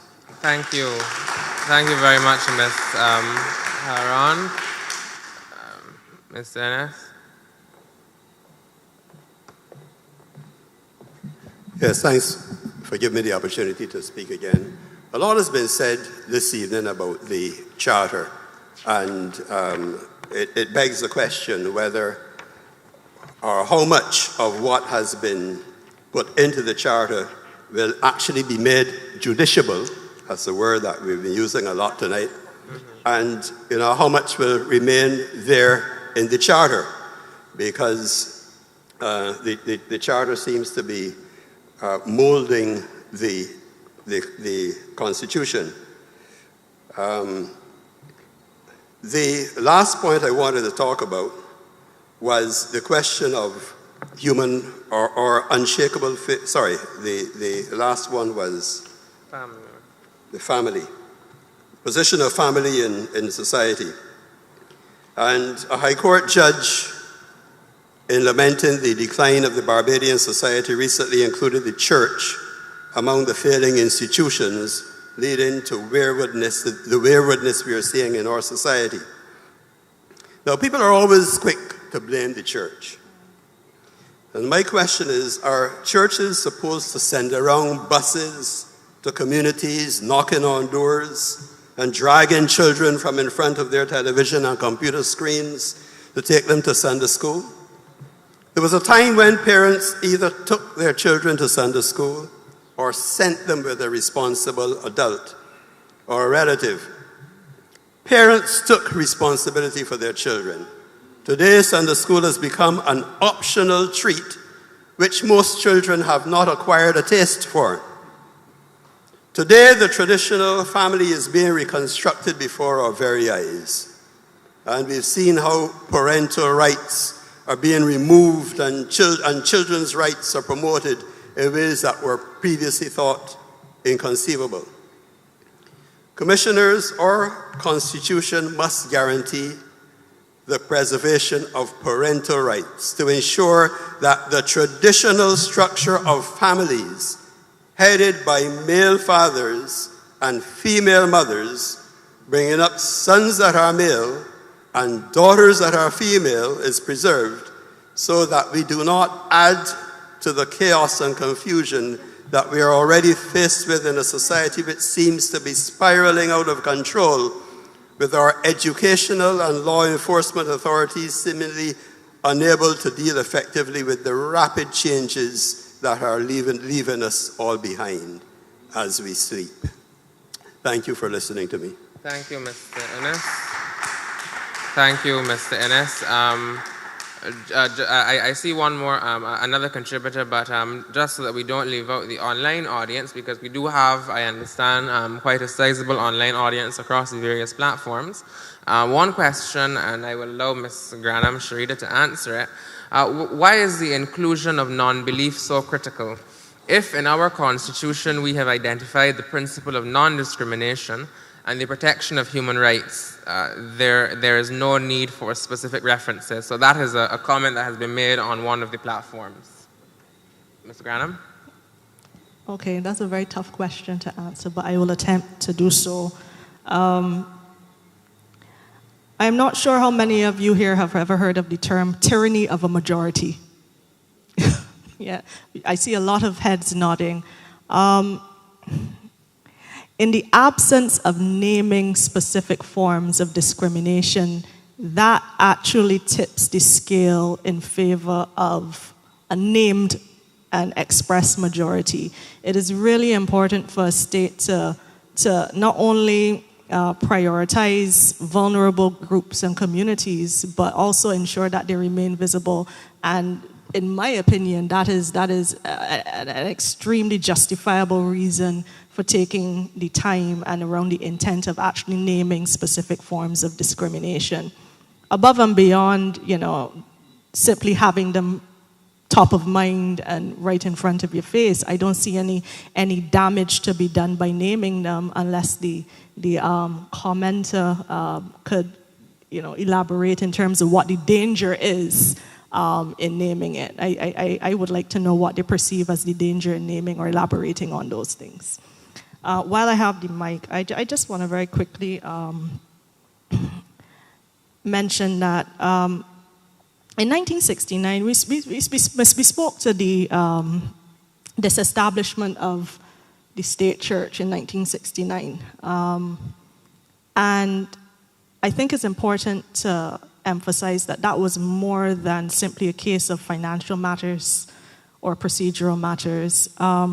That disestablished the concept of a state church and effectively institutionalized the separation of church and state. So I think it's critical to emphasize that. I also think it is absolutely important to speak to the distinction between the fallacy that Barbados is a Christian society versus the fact that Barbados is a predominantly Christian society. And that word predominantly is so important because it acknowledges everyone else. By ignoring that word, we in effect say that we don't care about anybody else but Christians. And I sincerely hope that that is not what the Christian community in this country is expecting or promoting. My understanding of Christianity is that it is a religion that is premised on kindness, respect, tolerance, increasing diversity, and I sincerely hope it continues along that path. So let's not go down that road, please. I think it is respectful to include the word predominantly when we describe the religious landscape of this country and Christianity. Thank you. Thank you very much, Ms. Granam. We are fast running out of time, but I have seen one contributor there. Are there any other persons who wish to make a contribution? I think that we will take these the lady at the mic as well as both of you, and then that will be it. Thank you. Go ahead. Hi, good evening. My name is Ruwan Mohammed, and I'll try to keep this as brief as I possibly can. I think it's important that the preamble includes a commitment to upholding and protecting equitable human rights.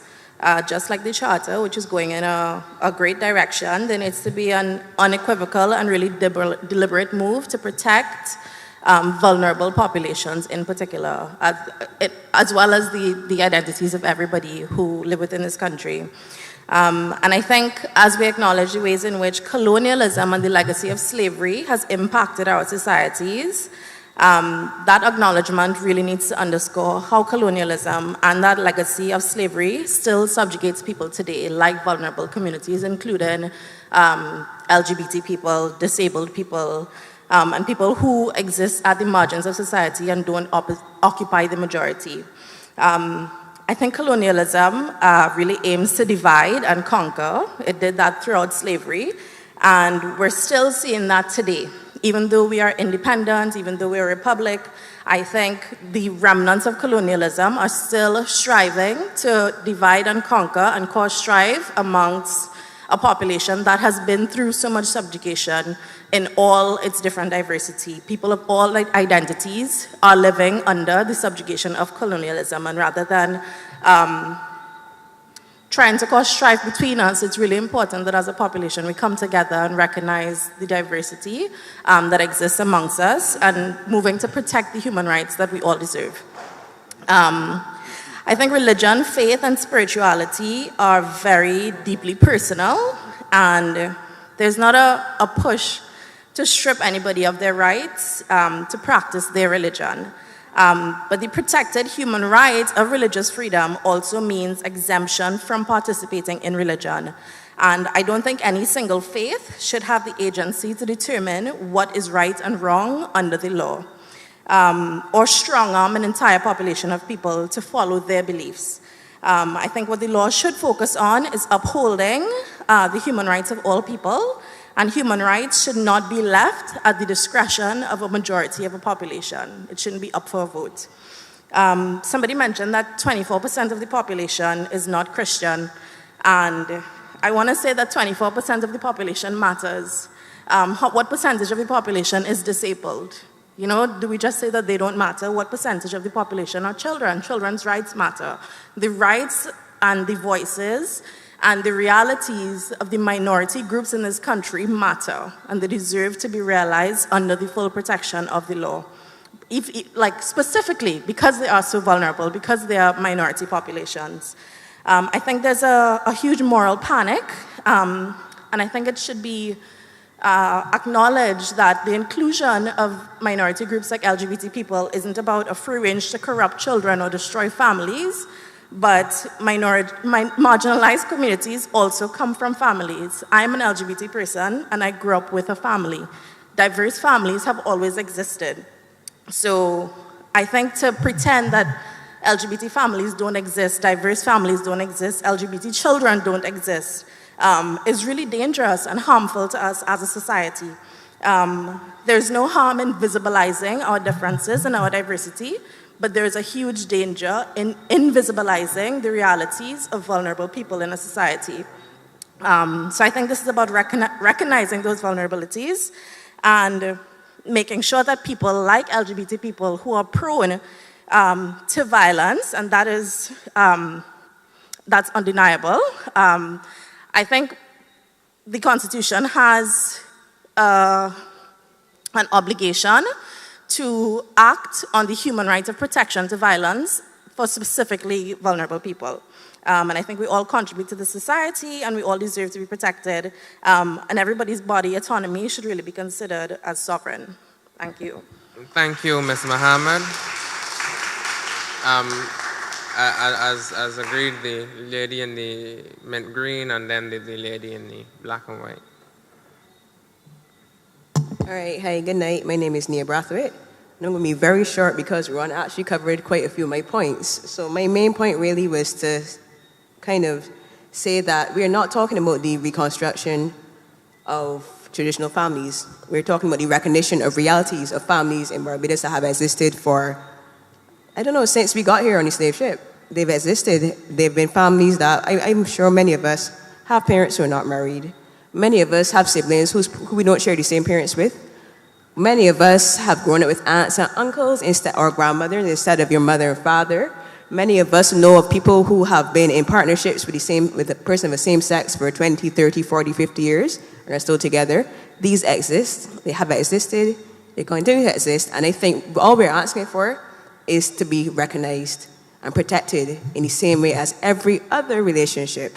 And families have always been diverse, and we're not trying to reconstruct it, we're just trying to recognize the reality. Thank you. Thank you very much, Ms. Brathwaite, and we take our final submission now. Yes, ma'am. Pardon me. Good evening. My name is Rosaline Corbin. Pardon me.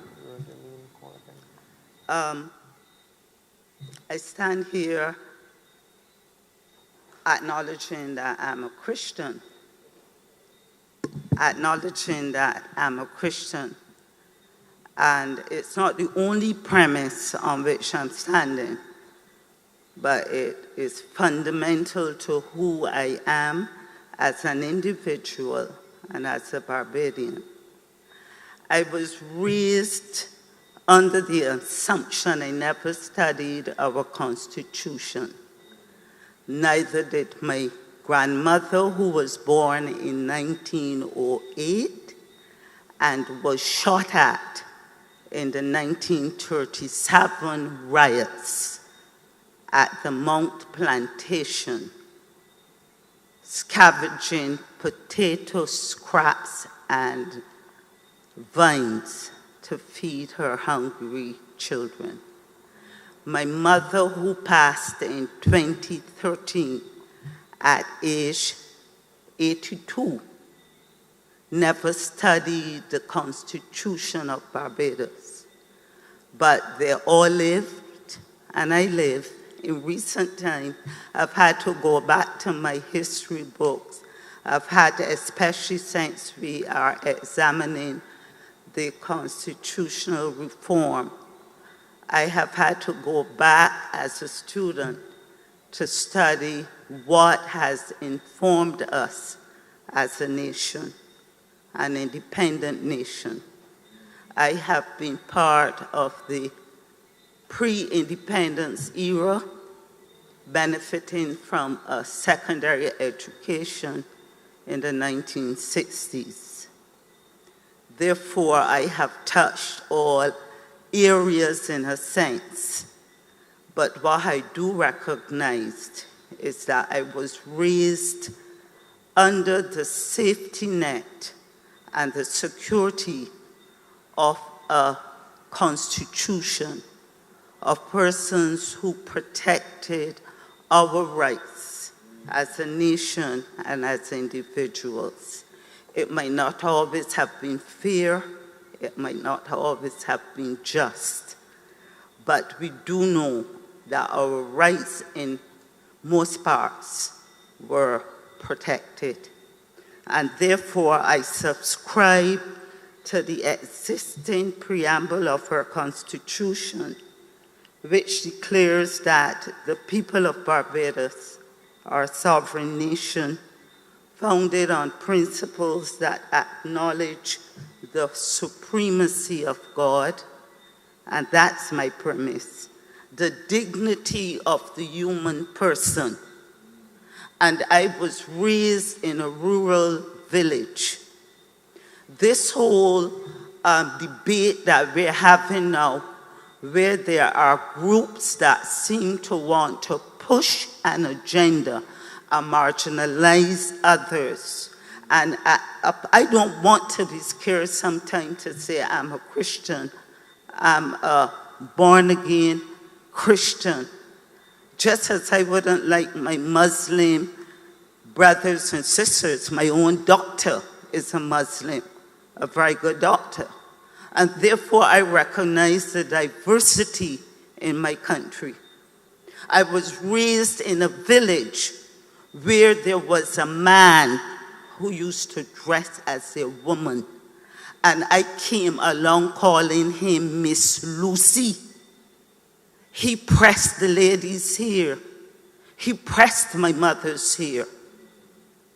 He made clothes for us in the village. He wore a nightgown with curlers in his hair. I respected him.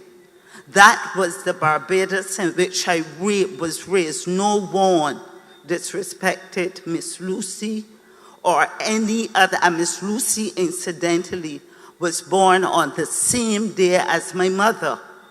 And therefore, I respected Miss Lucy, whether male or female.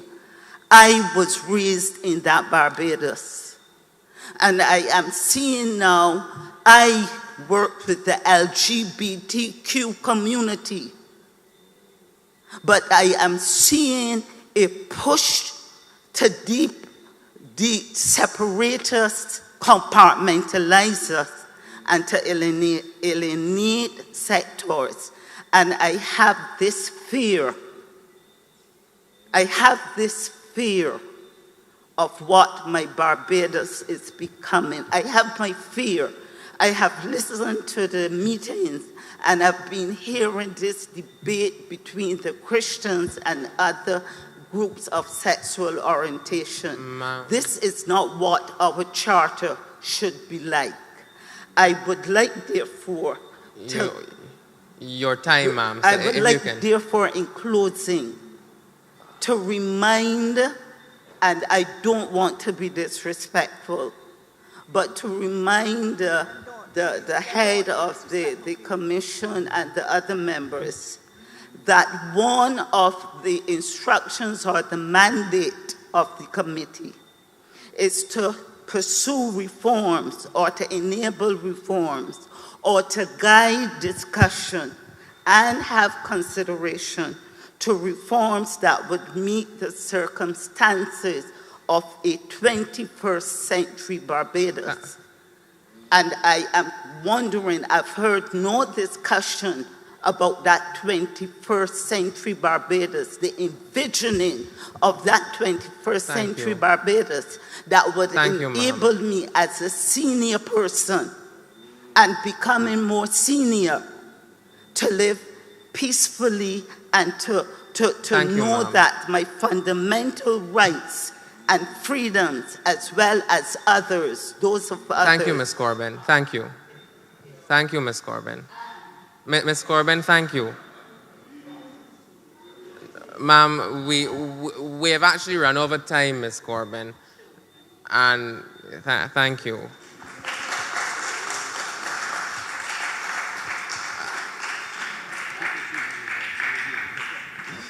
I'm not sure if my colleagues wish to make any closing remarks as we wrap up. Reverend Dr. Rogers? Yes. That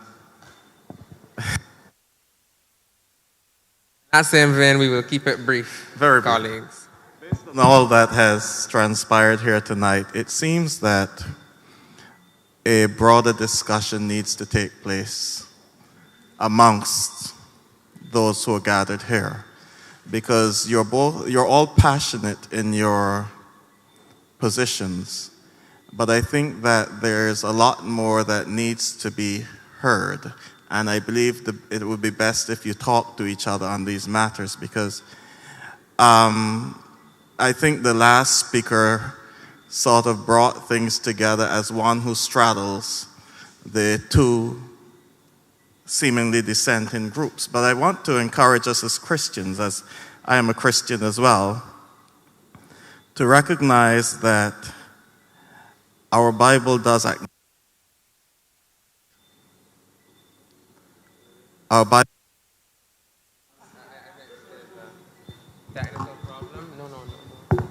Probably doesn't want me to say that. Our Bible does acknowledge there are people who are different. If you read, for example, there are several passages, but if you read Matthew 19, Jesus' comment in that there are some who are born that way, you should delve a little into that and understand what he's really talking about there. Matthew 19. Just for conversation purposes. Thank you. Okay, so I'll keep my statements brief.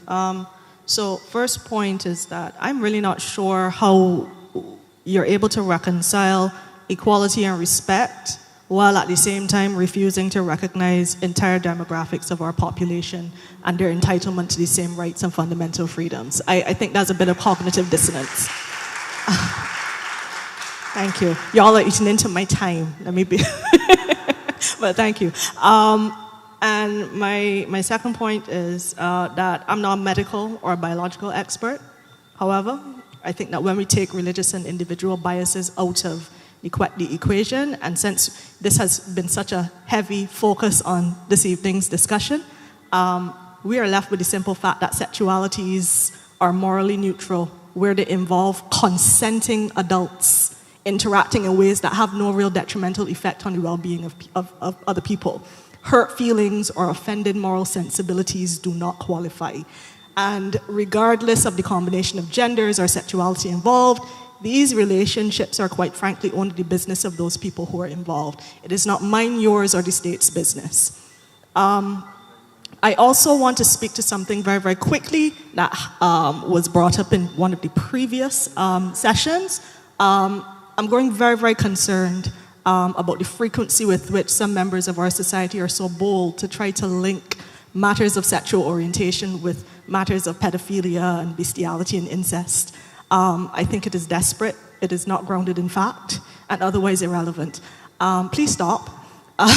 Consent is the key determinant for whether a private sexual act should be deemed illegal.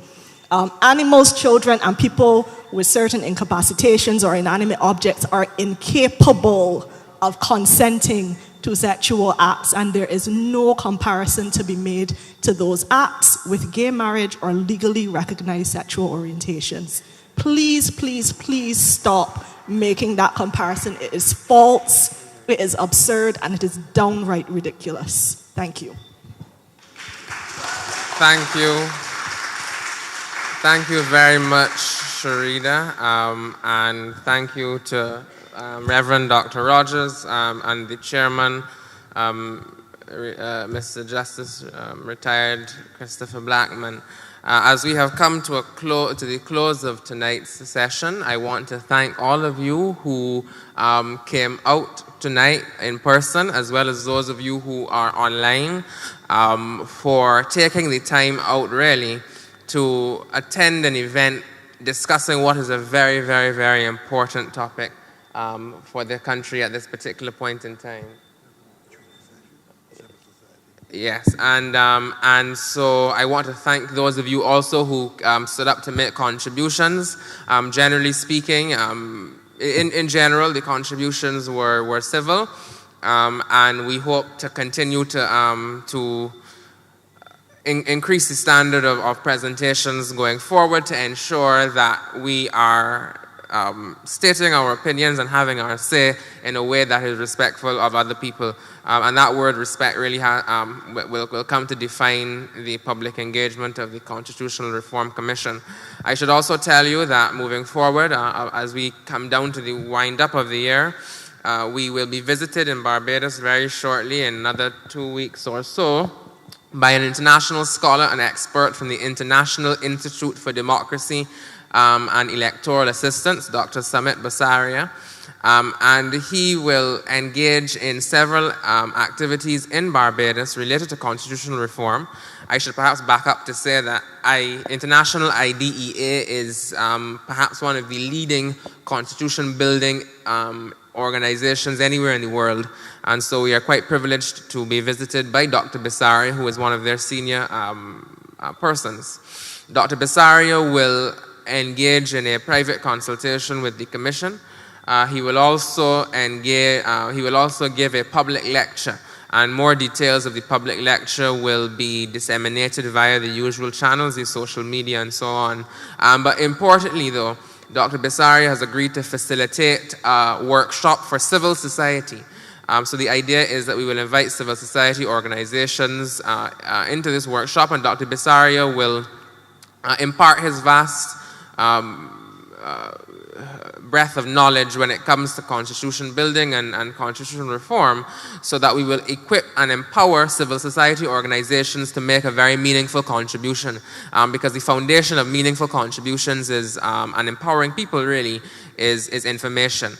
And so we look forward to that, and all of that information will be featured via the usual channels of the Commission.